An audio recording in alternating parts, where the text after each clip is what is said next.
Hi hello ನಮಸ್ಕಾರ. ನಾನು ನಿಮ್ಮ ಅಮೃತ. ನೀವು ನೋಡ್ತಾ ಇದ್ದೀರಾ ನಮ್ಮ ಕನ್ನಡ ಯೂಟ್ಯೂಬ್ ಚಾನಲ್ನಲ್ಲಿ ರೇಕಿ ಗ್ರ್ಯಾಂಡ್ ಮಾಸ್ಟರ್. ಈ ಒಂದು ಕಾರ್ಯಕ್ರಮದಲ್ಲಿ ನಮ್ಮ ಜೊತೆ ಇದ್ದಾರೆ ರೇಕಿ ಗ್ರ್ಯಾಂಡ್ ಮಾಸ್ಟರ್ ಮತ್ತು ಮಾಸ್ಟರ್ ಹಿಪ್ನೋಟೈಸರ್ ಡಾಕ್ಟರ್ ಭರಣಿ ರಾಜ್ ಅವರು. ಅವ್ರನ್ನ ಮೊದಲನೇದಾಗಿ ಕಾರ್ಯಕ್ರಮಕ್ಕೆ ವೆಲ್ಕಮ್ ಮಾಡೋಣ. Welcome madam. ನಮಸ್ಕಾರ ಸರ್. ನಮಸ್ಕಾರ. ಓಕೆ, ಈಗ ಕಳೆದ ಸಂಚಿಕೆಯಲ್ಲಿ ನಮಗೆ ಈ ಒಂದು ಚಕ್ರಗಳ ಬಗ್ಗೆ ಹೇಳಿದ್ರಿ. ಬಟ್ ಅದಕ್ಕಿಂತ ಮುಂಚೆ ಹೇಳಿ, ನೀವು ರೇಕಿನ ನೋಡ್ತೀರಾ ಅಂತಂದರೆ ಯಾವ ರೇಖಿ ನೋಡ್ತೀರಾ? ಕೈ ರೇಖಿ ನೋಡ್ತೀರಾ ಅಥವಾ ಏನು ರೇಖಿ ಅಂದರೆ? ರೇಖೆ ಅನ್ನೋದು ಕೈ ರೇಖೆ ನೋಡೋದಲ್ಲ ಸರ್, ಅದು ಒಂದು ಜಪಾನಿ ವಿದ್ಯೆ. ರೇ ಅಂದರೆ ವಿಶ್ವ ಚೈತನ್ಯ ಶಕ್ತಿ, ಕಿ ಅಂದರೆ ಮಾನವನಲ್ಲಿ ಇರುವಂತಹ ಪ್ರಾಣಶಕ್ತಿ. ಇವೆರಡು ಶಕ್ತಿಗಳ ಸಮ್ಮಿಲನವೇ ರೇಖಿ ಶಕ್ತಿ. ಅದನ್ನು ವಿಶ್ವ ಚೈತನ್ಯ ಶಕ್ತಿ ಅಂತಾರೆ, ಬ್ರಹ್ಮಾಂಡದ ಶಕ್ತಿ, ಕಾಸ್ಮಿಕ್ ಎನರ್ಜಿ ಮತ್ತು ಯೂನಿವರ್ಸ್ ಎನರ್ಜಿ ಅಂತಾರೆ. ಇದೆಲ್ಲ ಒಂದೇನೆ, ರೇಖಿ ಶಕ್ತಿ ಅಂದರೆ ಅದೇನೆ. ಓಕೆ, ಈಗ ಕೈ ರೇಖೆ ನೋಡಿ ಹೇಳೋದು ಅಂತಾರೆ. ಸೊ ಆ ಕೈ ರೇಖೆ ನಮ್ಮ ಕಣ್ಮುಂದೆ ಕಾಣುತ್ತೆ ಕೈ ಮೇಲೆ. ಬಟ್ ಈ ರೇಖೆ ಅಂತಿರಲ್ಲ, ಈ ರೇಖೆ ಅನ್ನೋದು ಏನು, ಅದು ಎಲ್ಲಿ ಇರುತ್ತೆ? ಅದು ಆ್ಯಕ್ಚುಲಿ ಅದು ನಮ್ಮ ಪ್ರಕೃತಿಯಲ್ಲಿರುವಂತಹ ಪಾಸಿಟಿವ್ ಎನರ್ಜಿ. ಈಗ ನಾವು ದೇವ್ರಿಗೆ ಕೈ ಮುಗಿದಾಗ ಯಾವ ರೀತಿ ಎನರ್ಜಿ ನಮ್ಮ ಕಣ್ಣಿಗೆ ಕಾಣುತ್ತಾ, ಅದು ಯಾವ ರೀತಿ ಎನರ್ಜಿ ಬಂದು ನಮ್ಮನ್ನ ತಲುಪುತ್ತೆ ಅಂತ. ಬಟ್ ರೇಖಿನೂ ಹಾಗೇನೆ, ಆ ಎನರ್ಜಿ ನಮಗೆ ಕಣ್ಣಿಗೆ ಕಾಣೋದಿಲ್ಲ.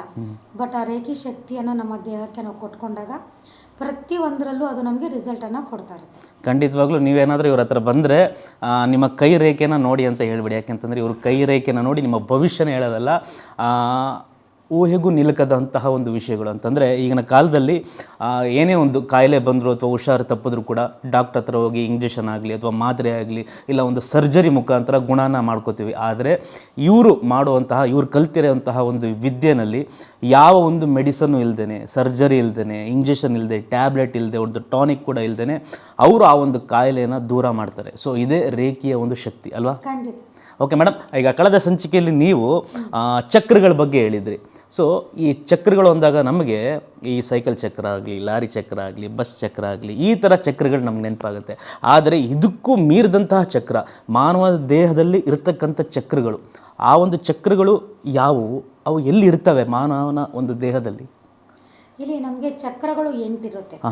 ಒಂದು ಮನುಷ್ಯನಿಗೆ 8 ಚಕ್ರಗಳಿರುತ್ತೆ. ಮೂಲಾಧಾರ ಚಕ್ರ ಬಂದು ಕೆಂಪು ಬಣ್ಣದಲ್ಲಿರುತ್ತೆ. ಅದು ಮನುಷ್ಯನ ಬೆನ್ನ ಹುರಿಯ ತುದಿ ಭಾಗದಲ್ಲಿರುತ್ತೆ. ಅದು ಮನುಷ್ಯನ ಅಸ್ತಿತ್ವವನ್ನು ಮತ್ತು ಭೌತಿಕ ಸೂಕ್ಷ್ಮ ಶರೀರವನ್ನು ಅದು ಮೇಂಟೈನ್ ಮಾಡ್ತಾ ಇರುತ್ತೆ. ಆ ಚಕ್ರ ಬ್ಲಾಕ್ ಆಯಿತು ಅಂದರೆ ಮನುಷ್ಯ ತನ್ನ ಅಸ್ತಿತ್ವವನ್ನು ಕಳ್ಕೊಳ್ತಾನೆ ಮತ್ತು ರೋಗ ನಿರೋಧಕ ಶಕ್ತಿ ತುಂಬ ಕಮ್ಮಿ ಆಗುತ್ತೆ. ಅದಕ್ಕಿಂತ ಸ್ವಲ್ಪ ಮೇಲೆ ಹೋದಾಗ ಕಿಬ್ಬೊಟ್ಟೆ ಭಾಗದಲ್ಲಿ ಆರೆಂಜ್ ಬಣ್ಣದಿಂದ ಸ್ವಾದಿಷ್ಟಾನ ಚಕ್ರ ಅಂತ ಇರುತ್ತೆ. ಅದು ಏನು ಮಾಡುತ್ತೆ? ಗರ್ಭಕೋಶವನ್ನು ಮತ್ತು ಅಂಡಾಶಯವನ್ನು, ಮೂತ್ರಕೋಶವನ್ನು, ಅಡ್ರಿನಲ್ ಗ್ರಂಥಿಗಳನ್ನು ಮತ್ತು ಸಣ್ಣ ಕರಳು, ದೊಡ್ಡ ಕರಳು, ಈ ಥರ ಒಂದು ಕಾಯಿಲೆಗೆ ಒಳಗಾಗದಿರೋ ಥರ ಅದು ನಮ್ಮನ್ನು ಪ್ರೊಟೆಕ್ಟ್ ಮಾಡ್ತಾ ಇರುತ್ತೆ. ಅಂದರೆ ಕಾಯಿಲೆಗಳ ವಿರುದ್ಧವಾಗಿ ಅದು ಆ ಚಕ್ರ ಬ್ಲಾಕ್ ಆದಾಗೆ ಆ ಥರ ಕಾಯಿಲೆಗಳು ಬರೋದು. ಮತ್ತು ಹೊಕ್ಕಳಿನ ಮಧ್ಯಭಾಗದಲ್ಲಿ ಇರುವಂತಹ ಅರಿಶಿಣ ಬಣ್ಣದಿಂದ ಕೂಡಿರುವಂತಹ ಮಣಿಪೂರಕ ಚಕ್ರ, ಅದು ನಮ್ಮ ದೇಹದ ಉಷ್ಣೋಗ್ರತೆಯನ್ನು ಅದು ನಿಯಂತ್ರಣ ಮಾಡ್ತಾ ಇರುತ್ತೆ. ಆ ಚಕ್ರಕ್ಕೆ ಅಧಿಪತಿ ಬಂದು ಅಗ್ನಿ ಇರ್ತಾನೆ. ಅದು ನಮಗೆ ಚಕ್ರ ಬ್ಲಾಕ್ ಆದಾಗ ಏನಾಗುತ್ತೆ ಅಂದರೆ ಮುಖ್ಯವಾಗಿ ಪೈಲ್ಸ್ ಪ್ರಾಬ್ಲಮ್ ಬರುತ್ತೆ. ಪೈಲ್ಸ್ ಪ್ರಾಬ್ಲಮಿಂದ ಸುಮಾರು ಇದಕ್ಕೆ ಪೈಲ್ಸ್ ಬರೋದೇ ಹೀಟ್ ಜಾಸ್ತಿ ಆದಾಗ. ಹೀಟಿಂದ ಏನೇನು ಕಾಯಿಲೆ ಬರಬೇಕು ಅದೆಲ್ಲ ಬರುತ್ತೆ.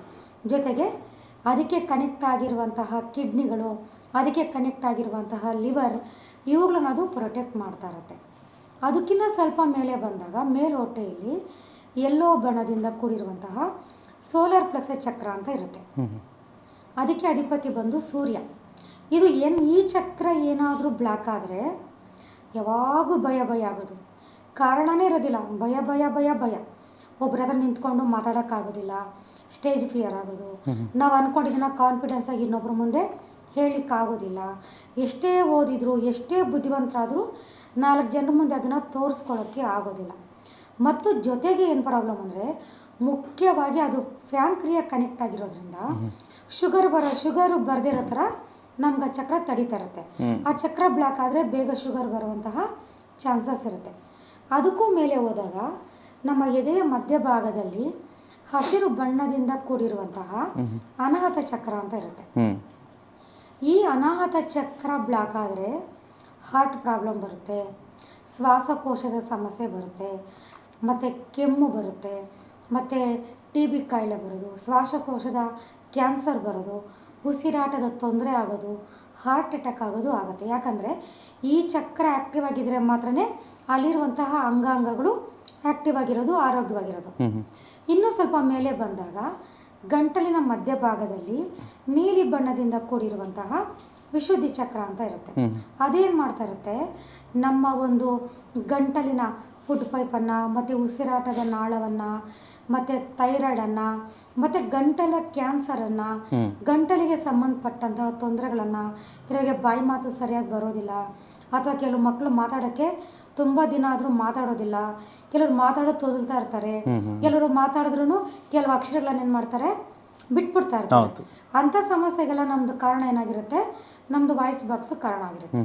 ಅದಕ್ಕೆ ನಾವು ರೇಖಿ ಶಕ್ತಿಗಳನ್ನು ಕೊಟ್ಟಾಗ ಅಥವಾ ಈ ಚಕ್ರವನ್ನು ಆ್ಯಕ್ಟಿವ್ ಮಾಡಿದಾಗ ಈ ಥರದಿಂದ ಬರೋ ಎಲ್ಲ ಸಮಸ್ಯೆಗಳು ನಮಗೆ ಕ್ಲಿಯರ್ ಆಗುತ್ತೆ. ಇನ್ನೂ ಮೇಲೆ ಬಂದಾಗ ನಮ್ಮ ಹಣೆಯ ಕೇಂದ್ರ ಭಾಗದಲ್ಲಿ ಆಜ್ಞಾ ಚಕ್ರ ಅಂತ ಇರುತ್ತೆ. ಇದು ಇಂಡಿಗೋ ಬಣ್ಣದಿಂದ ಕೂಡಿರುತ್ತೆ. ಈ ಚಕ್ರ ಬ್ಲಾಕ್ ಆದ ಏನಾಗುತ್ತೆ ಅಂದರೆ ಲೈಫಲ್ಲಿ ಕಾನ್ಫಿಡೆನ್ಸ್ ಕಮ್ಮಿ ಆಗುತ್ತೆ, ಚುರುಕುತನ ಕಮ್ಮಿ ಆಗುತ್ತೆ, ಮಂಕ್ ಆಗ್ಬಿಡೋದು, ಹೊಸ ಹೊಸ ಐಡಿಯಾಗಳು ಬರೋದಿಲ್ಲ, ನಾವು ಏನು ಮಾಡ್ತಾಯಿದ್ದೀವಿ ಅಂತ ನಮಗೆ ಜ್ಞಾನ ಅಂದರೆ ನಮಗೆ ಅದ್ರ ಬಗ್ಗೆ ಕರೆಕ್ಟಾಗಿ ನಾವು ಗಮನವನ್ನು ಕೊಡೋಕ್ಕಾಗೋದಿಲ್ಲ. ಮತ್ತು ಆಜ್ಞೆ ಚಕ್ರ ಬ್ಲಾಕ್ ಆದಾಗ ಕಣ್ಣಿನ ಸಮಸ್ಯೆಗಳು ಉಂಟಾಗುತ್ತೆ, ಮತ್ತು ನಿದ್ರೆ ಸರಿಯಾಗಿ ಬರೋದಿಲ್ಲ, ಈ ಥರ ಸಮಸ್ಯೆಗಳಾಗುತ್ತೆ. ಇನ್ನೂ ನಾವು ಮೇಲೆ ಬಂದಾಗ ನಮ್ಮ ನೆತ್ತಿಯ ನಡುನೆತ್ತಿಯ ಮೇಲ್ಭಾಗದಲ್ಲಿ ನಮಗೆ ಸಹಸ್ರಾರ ಚಕ್ರ ಅಂತ ಇರುತ್ತೆ. 1000 ದಳಗಳಿರುವಂತಹ ಈ ಸಹಸ್ರಾರ ಚಕ್ರ ವೈಲೆಟ್ ಬಣ್ಣದಿಂದ ಕೂಡಿರುತ್ತೆ. ಇದು ಏನು ಮಾಡ್ತಾರೆ ಅಂದರೆ ನಮಗೆ ಖಿನ್ನತೆ, ತುಂಬ ಜನ ಆ ಚಕ್ರ ಬ್ಲಾಕ್ ಆದಾಗ ಖಿನ್ನತೆ ಆಗೋದು, ಮತ್ತು ನಮಗೆ ಆಧ್ಯಾತ್ಮಿಕ ಸಂಪರ್ಕದೊಂದಿಗೆ ಕಡಿತ ಆಗುತ್ತೆ. ನಮಗೆ ಸಹಸ್ರಾರ ಚಕ್ರ ಚೆನ್ನಾಗಿದ್ರೆ ಮಾತ್ರ ಆಧ್ಯಾತ್ಮಿಕ ಶಕ್ತಿ ಇರ್ಬೋದು, ಇಲ್ಲ ಪಾಸಿಟಿವ್ ಎನರ್ಜಿ ಇರ್ಬೋದು, ನಮ್ಮ ಸಹಸ್ರಾರ ಚಕ್ರದಿಂದ ಮಿಕ್ಕ ಚಕ್ರಗಳಿಗೆ ಅದು ಡಿಸ್ಟ್ರಿಬ್ಯೂಟ್ ಆಗುತ್ತೆ.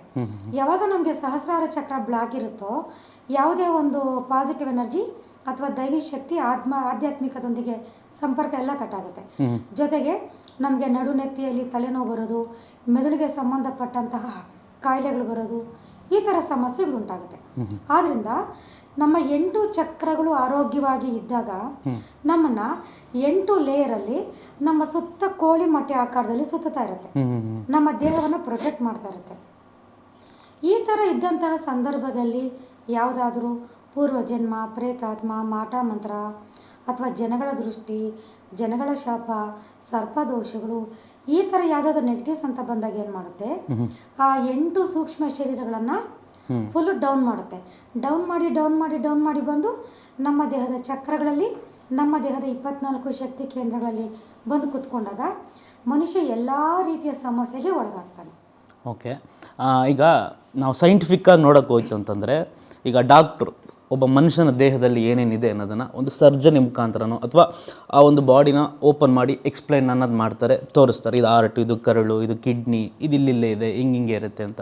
ಆದರೆ ಈ ರೇಖಿ ಅದರಲ್ಲಿ ಈ ಚಕ್ರಗಳು ಅಂತ ಹೇಳಿದ್ರಿ, ಈ ಚಕ್ರಗಳನ್ನ ಯಾರು ಕಂಡುಹಿಡಿದಿದ್ದು ಅಂತಂದರೆ, ಇದಕ್ಕೆ ಬಣ್ಣನೂ ಕೂಡ ನೀವು ಹೇಳಿದ್ರಿ, ಇದು ಇದೇ ಬಣ್ಣದಲ್ಲಿ ಇರುತ್ತೆ, ಅದು ಎಲ್ಲಿ ಅಂತಂದರೆ ಯಾರು ಅದನ್ನ ಕ್ರಿಯೇಟ್ ಮಾಡಿದ್ದು, ಕಂಡುಹಿಡಿದಿದ್ದು ಯಾರದು, ಫಸ್ಟ್ ಹೇಗೆ ಉಟ್ಕೊಂತು ಇದು ಕಂಡುಹಿಡಿದಿದ್ದು ಯಾರು ಅಂತ ಬರೋದಿಲ್ಲ. ಯಾಕೆಂದರೆ ಇದು ಎಷ್ಟೋ ಒಂದು ಯುಗಗಳಿಂದ ಋಷಿ ಮುನಿಗಳು ತಪಸ್ಸಿನ ಮುಖಾಂತರ ಅವರ ದಿವ್ಯ ಜ್ಞಾನ ದೃಷ್ಟಿಯಲ್ಲಿ ನೋಡಿ ಅದನ್ನ ಹೇಳಿರೋಂಥದ್ದು. ಇಲ್ಲಿ ಎಲ್ಲವನ್ನ ನಾವು ಈಗ ನೋಡಿ ನಾವು ಕಣ್ಣು ಮುಚ್ಕೊಂತೀವಿ, ಈಗ ನಮ್ಗೇನೋ ಕೆಲವು ವಸ್ತುಗಳು ಅಥವಾ ಒಂದು ಕೆಲವು ನೆನಪುಗಳು ನಮಗೆ ಬರುತ್ತೆ, ಅದನ್ನು ಯಾರು ಕಂಡುಹಿಡಿದ್ರೆ ಏನು ಹೇಳೋಕ್ಕಾಗುತ್ತೆ, ಅದು ನಮ್ಮ ಸಬ್ಕಾನ್ಷಿಯಸ್ ಮೈಂಡ್. ಅದೇ ಥರ ನಮ್ಮ ಗುರು ಹಿರಿಯರು, ನಮ್ಮ ಋಷಿ ಮುನಿಗಳು, ಅದು ಈ ಕಾಲದಿಂದ ಅಲ್ಲ, ಅದು ದ್ವಾಪರ ಯುಗ ಇರ್ಬೋದು, ತ್ರೇತಾಯುಗ ಇರ್ಬೋದು, ಪ್ರತಿ ಋಷಿ ಮುನಿಗಳು ಮೊದಲು ಹೇಳೋದು ಚಕ್ರಗಳ ಬಗ್ಗೆ, ಮೊದಲು ಹೇಳೋದು ಚಕ್ರಗಳ ಆಕ್ಟಿವೇಶನ್ ಬಗ್ಗೆ. ನಾವು ಹಳೆ ಕಾಲಕ್ಕೆ ಹೋದಾಗ ಮೊದಲು ಬರೋದೇ ಚಕ್ರಗಳ ಬಗ್ಗೆ ಪ್ರಸ್ತಾವ ಬರೋದು. ಇದು ಯಾರು ಕಂಡು ಹಿಡಿದಿರೋದು ಅಂತಂದರೆ ದಿವ್ಯ ಜ್ಞಾನದ ಮುಖಾಂತರ. ಅಂದರೆ ನಮ್ಮ ಆಜ್ಞಾ ಚಕ್ರ ಫುಲ್ಲು ಸ್ಟ್ರಾಂಗ್ ಆದಾಗ ನಾವು ಕಣ್ಮುಚ್ಕೊಂಡು ಆಜ್ಞಾ ಚಕ್ರದ ಕಡೆ ಜ್ಞಾನವನ್ನು ನಾವು ಸಂಪೂರ್ಣವಾಗಿ ತೊಡಗಿಸ್ಕೊಂಡಾಗ, ಅಥವಾ ನಮ್ಮ ಒಳಮನಸ್ಸು, ನಮ್ಮ ಹೊರಮನಸ್ಸು, ಜಾಗೃತ ಮನಸ್ಸು ಮತ್ತು ಸುಪ್ತ ಮನಸ್ಸನ್ನು ಒಂದು ಕಡೆ ಸ್ಟೇ ಮಾಡಿ ಒಂದೇ ಸಂದರ್ಭದಲ್ಲಿ ಕೆಲಸವನ್ನು ಮಾಡೋಕ್ಕೆ ಬಿಟ್ಟಾಗ ಕಾಣುವಂತಹ ಒಂದು ಅಗೋಚರವಾದ ಶಕ್ತಿಗಳು ಕೆಲವಿರುತ್ತೆ. ಅದು ಎಲ್ಲರೂ ಕಂಡುಹಿಡಿಯೋಕ್ಕಾಗಲ್ಲ, ಅದು ಎಲ್ಲರೂ ಮಾಡೋಕ್ಕಾಗಲ್ಲ. ಯಾರು ಆಧ್ಯಾತ್ಮಿಕದಲ್ಲಿರ್ತಾರೋ ಅಥವಾ ಯಾರು ಹಿಪ್ನೋಟಿಸನ್ನ ಕಲ್ತಿರ್ತಾರೋ ಅಥವಾ ಯಾರು ರೇಖಿ ವಿದ್ಯೆಗಳನ್ನು ಕಲ್ತಿರ್ತಾರೋ ಅಥವಾ ಯಾರು ತಪಸ್ ಮಾಡಿರುವಂತಹ ನಮ್ಮ ಪೂರ್ವಿಕ ಋಷಿಮುನಿಗಳಿರ್ತಾರೋ ಅವ್ರ ಮುಖಾಂತರ ಬಂದಿರೋವಂಥದ್ದು ಇದು.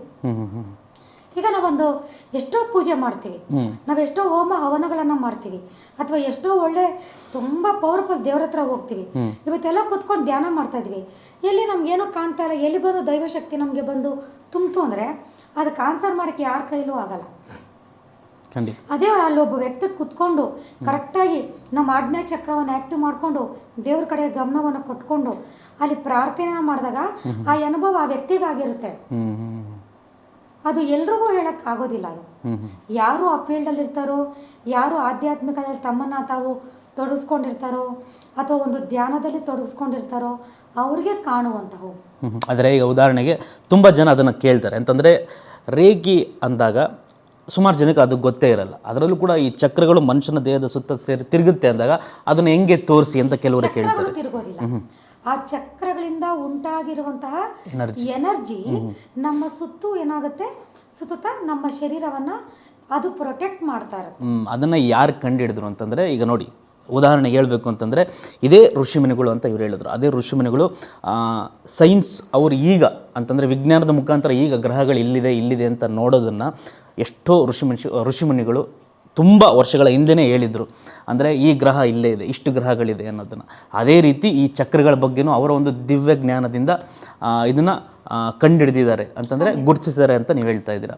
ಓಕೆ, ಈಗ ಈ ಚಕ್ರಗಳನ್ನ ಯಾವ ರೀತಿ ಅಂತಂದರೆ ಇದು ಬ್ಲಾಕ್ ಆದಾಗ ಆಗಿರ್ಬೋದು ಅಥವಾ ವೀಕ್ ಆದಾಗ ಆಗಿರ್ಬೋದು, ಯಾವ ರೀತಿ ಅದನ್ನು ಸ್ಟ್ರಾಂಗ್ ಮಾಡ್ಕೊಳ್ಳೋದು?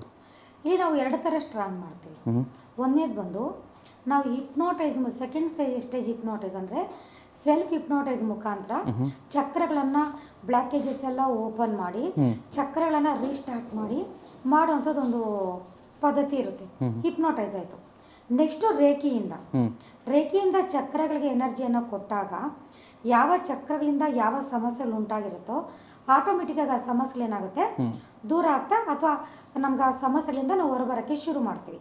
ಯಾಕಂದರೆ ಪ್ರತಿಯೊಂದು ಕಾಯಿಲೆಗೆ, ಪ್ರತಿಯೊಂದು ಸಮಸ್ಯೆಗೆ ನಮ್ಮ ದೇಹದ 8 ಚಕ್ರಗಳು ಮತ್ತು ನಮ್ಮ ದೇಹದ 24 ಶಕ್ತಿ ಕೇಂದ್ರಗಳೇ ಇದಕ್ಕೆ ಕಾರಣ ಆಗಿರುತ್ತೆ. ಆದ್ದರಿಂದ ನಾವು ಫಸ್ಟ್ ಬಂದಾಗ ಮಾಡೋ ಕೆಲಸನೇ ಅದು. ಹಿಪ್ನೋಟೈಸಲ್ಲಿ ಒಂದು ರೀತಿಯಾಗಿ ನಾವು ಆ್ಯಕ್ಟಿವ್ ಮಾಡ್ತೀವಿ, ರೇಖೆ ಚಿಕಿತ್ಸೆಯ ಮುಖಾಂತರ ರೇಖೆಯನ್ನು ಹೇಳಿಕೊಟ್ಟು ಅದರ ಮುಖಾಂತರ ಒಂದು ರೀತಿಯಾಗಿ ನಾವು ಆ್ಯಕ್ಟಿವ್ ಮಾಡಿ ಕೊಡ್ತೀವಿ. ಓಕೆ, ಒಟ್ಟಿನಲ್ಲಿ ನೋಡಿದ್ರಲ್ಲ, ಎಷ್ಟೊಂದು ಜನಕ್ಕೆ ಈ ಚಕ್ರಗಳು ಅಂದಾಗ ಸುಮಾರು ಜನಕ್ಕೆ ಆ ಒಂದು ಚಕ್ರಗಳು ಹೆಂಗೆ ಕ್ರಿಯೇಟ್ ಆಯಿತು, ಯಾರು ಕಂಡುಹಿಡಿದಿದ್ದು ಅನ್ನೋ ಒಂದು ಪ್ರಶ್ನೆಗೂ ಕೂಡ ಉತ್ತರ ಸಿಕ್ತು. ಇದೆಲ್ಲ ಒಂದು ದಿವ್ಯ ಜ್ಞಾನ ಅಂತಂದರೆ ಋಷಿ ಮುನಿಗಳು ತಪಸ್ಸಿಗೆ ಕೂತಾಗ ಅವರಲ್ಲಿ ಮೂಡಿದ್ದಂಥ ಒಂದು ಎನರ್ಜಿಯಿಂದ ಎಷ್ಟೋ ಎನರ್ಜಿಗಳು ಅಥವಾ ಎಷ್ಟೋ ವಿಷಯಗಳು ಹೊರಗಡೆ ಬಂತು. ಸೊ ಅದು ಮಾನವನಿಗೆ, ಅವನ ಒಂದು ದೇಹಕ್ಕೆ, ಅವನ ಒಂದು ಜೀವನಕ್ಕೆ ಸಂಬಂಧಪಟ್ಟಂತಹ ಒಂದು ವಿಷಯಗಳೇ. ಸೊ ಅದನ್ನೇ ಈಗಿನ ಒಂದು ಜನ್ರೇಷನಲ್ಲಿ ರೇಖಿ ಅನ್ನೋ ಒಂದು ವಿದ್ಯೆ ಮುಖಾಂತರ ಅದನ್ನು ಅಳವಡಿಸ್ಕೊಂಡು ಎಷ್ಟೊಂದು ಜನಕ್ಕೆ ಸರ್ಜರಿ ಆಗಲಿ ಅಥವಾ ಟ್ಯಾಬ್ಲೆಟ್ ಆಗಲಿ, ಒಂದು ಡಾಕ್ಟ್ರುಗಳ ಅಂತಂದರೆ ಈ ಒಂದು ಏನಂತಾರೆ ಈಗಿನ ಯುಗದ ಒಂದು ಇಂಜೆಕ್ಷನ್, ಟ್ಯಾಬ್ಲೆಟ್ ಇದು ಯಾವುದೂ ಇಲ್ಲದೇ ನಿಮ್ಮ ಒಂದು ಕಾಯಿಲೆನ ಅವರ ಒಂದು ಶಕ್ತಿಯ ಮುಖಾಂತರ ದೂರ ಮಾಡುವ ಒಂದು ವಿದ್ಯೆನೇ ಈ ಒಂದು ರೇಖಿ ವಿದ್ಯೆ. ಇದ್ರ ಬಗ್ಗೆ ಇನ್ನಷ್ಟು ವಿಚಾರಗಳನ್ನ ನಾವು ಮುಂದಿನ ಒಂದು ಸಂಚಿಕೆಗಳಲ್ಲಿ ಮಾತಾಡ್ತೀವಿ. ಈ ಒಂದು ಚಾನಲ್ನಾಗಿರ್ಬೋದು, ಹಾಗೆ ಈ ಒಂದು ಕಂಟೆಂಟ್ನಾಗಿರ್ಬೋದು ಸಬ್ಸ್ಕ್ರೈಬ್ ಮಾಡಿ, ಲೈಕ್ ಮಾಡಿ, ಶೇರ್ ಮಾಡಿ. ಇನ್ನಷ್ಟು ಹೊಸ ವಿಷಯಗಳ ಜೊತೆಗೆ ನಾವು ನಿಮ್ಮನ್ನು ಭೇಟಿ ಆಗ್ತೀವಿ. ಮುಂದಿನ ಸಂಚಿಕೆವರೆಗೂ ನೀವು ಕಾಯ್ತಾ ಇರಿ. ಅಲ್ಲಿವರೆಗೂ ನಮಸ್ಕಾರ.